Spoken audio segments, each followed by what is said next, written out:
John was in Chicago, he put together a group called the South Side Swedes. And 2 out of the 3 South Side Swedes are here. And Larry Zbikowski and Mary Allsopp. Over here, hiding. Right there. And so you're in for a treat.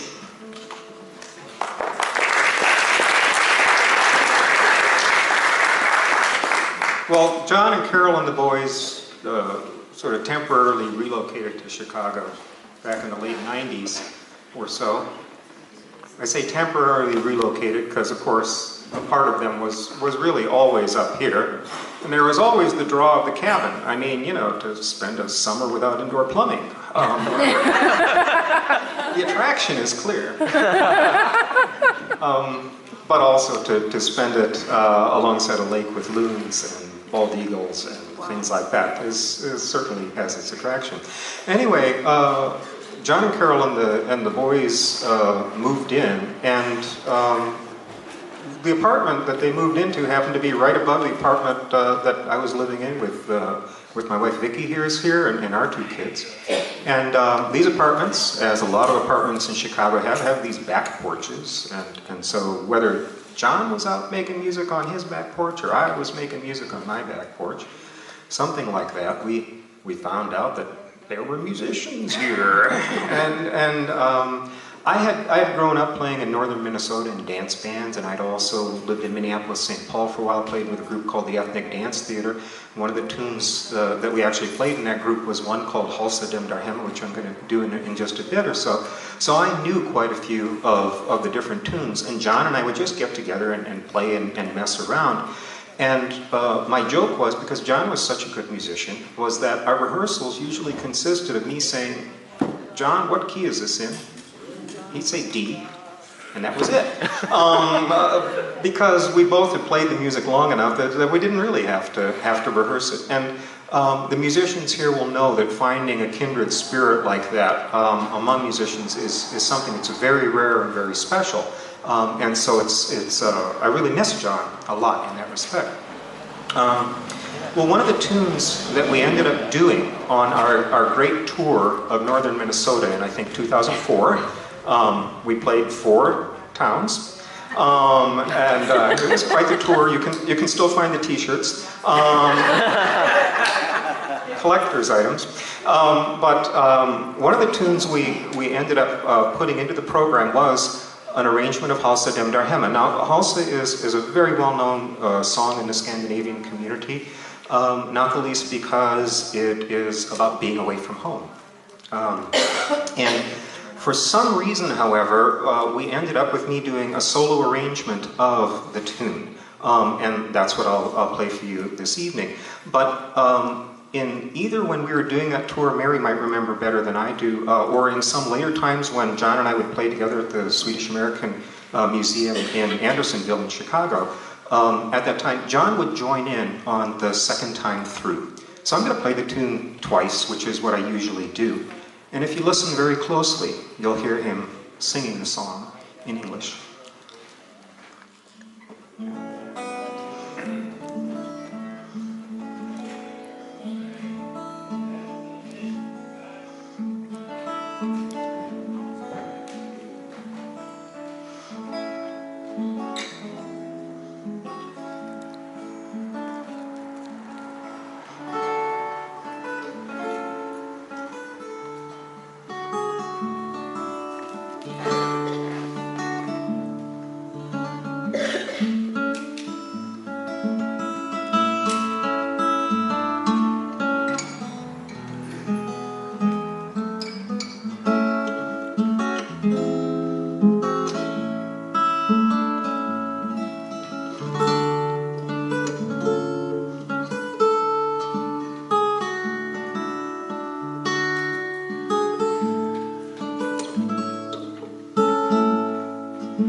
So many pipe stories about John. So my first memory of, they worked this out, I hadn't seen it yet. I think the first time I saw it was on stage and they were performing it.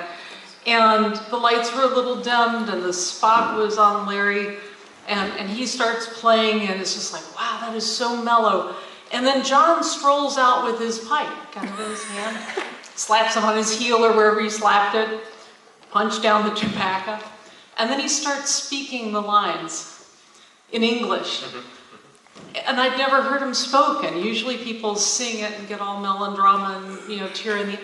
And it was so perfect. It was reflective. And that's a part of John. When I thought about what words can I say, I thought, this is a man who plays music the same way he lives. He's there, he's present. It's in the moment. It's got an immediacy. And sometimes that immediacy is reflective, and sometimes it's crazy silly, and sometimes it's intense, and sometimes it's laid back. And it was just, he played like he lived, and he lived like he played.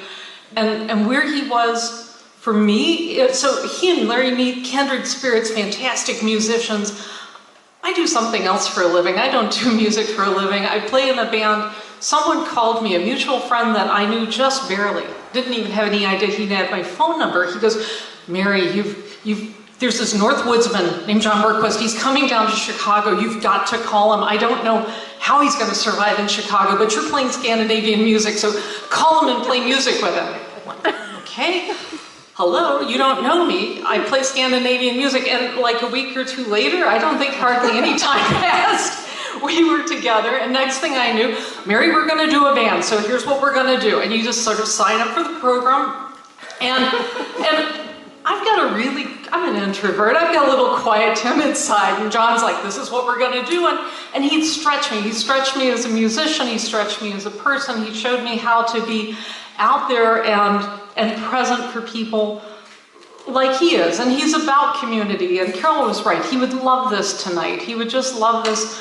One of the things we did, he called me up one day, he says, there's a music festival in February, and we're going to do a dance program. Who do you know that teaches dance? And we're going to play. And he started that program, and when he left, I continued it with the Spellman's Log that I play with, my regular group. And so it's been going now for over 10 years down at University of Chicago, annual Saturday morning dance workshop for the community. And when we did the tour, it was the same thing. It was, how do we reach out for the community? Let's have people up and dancing. It's very appropriate to have dancers. And I'm going to stop talking, and we're going to do a waltz. So if you missed your opportunity earlier, you've got a chance now. Actually, John would like this story. I'm going to tell one more story. So in Sweden, there's this big hoity-toity musician, and I don't know who his name was, his fiddler, and he wrote a very popular fiddle tune that he named after the very large and magnificent barn that was on his property. And so another musician named Lars Huckper, who wrote the tune that we're going to play for you, said, okay, I'm going to write a tune too. I'm going to name it after the little shed on my property. So in dialect, it's Lille Habres Vals, after his shed.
Since we had extra time, we're going to use it all up.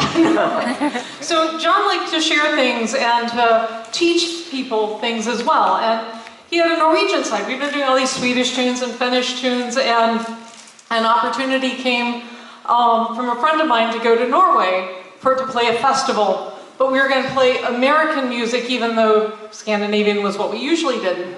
The leader was like, so who else can we bring along that would be good at representing Americana? How about your friend John Berquist? So John came along too, and the festival was celebrating Hardanger fiddle. So this is a Norwegian style fiddle. You'll notice there are a lot more pegs than usual. There's still 4 strings on top. They're tuned a step higher than on a violin, and underneath are some understrings which resonate in sympathy. So while we were on that trip, magical things happened in Norway. John has a distant relative. He called his relative. The relative came out and met us. And before that, he had been all excited about tunes he was finding from a fiddler named Hilmar Alexandersson. And when we got back, he says, guess what I learned from my relative? We're related. We're very distant cousins to Hilmar Alexandersson. So it was an exciting trip. I'm going to play a little Norwegian Hardanger fiddle for you.